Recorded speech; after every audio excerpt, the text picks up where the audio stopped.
Hi guys, in this session we will discuss about template reference variables in Angular. Template reference variables helps us to add some reference to the DOM elements inside the template so that we can able to access those elements and properties. We can able to add this reference to the Angular components, directives and web components. We'll see more on these template reference variables in the upcoming sessions. For now, let's see with a simple example. I have opened this in the VS Code. Let's take one input box. Let's take one input box. Input type equal to text.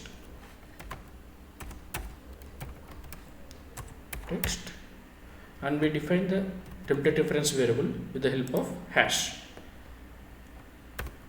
And you can give any name. I am giving now input reference. So along with this input, we want to take one button type equal to button, and naming this one as submit. So we want to take one click event for this button. When we click on this button, we want to get the value of this input box with the help of template reference. Let's take one method, save. For that save method, we are passing this reference as a parameter.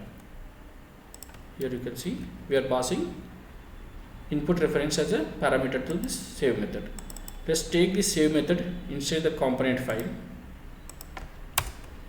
and take parameter name as element,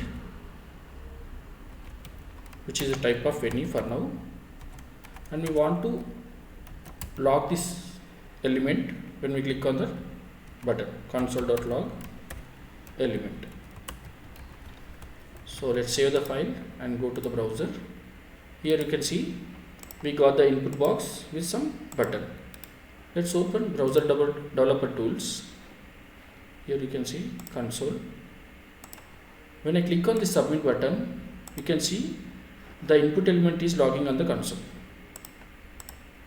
Okay, what we are doing here, we have taken one input element, and for that input element we have given input reference with the help of hash.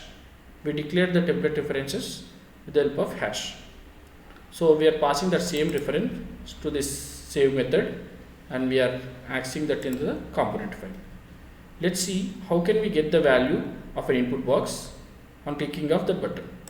What we have to do, for this one we have to pass value input ref dot value so that we can directly able to access that value in the component.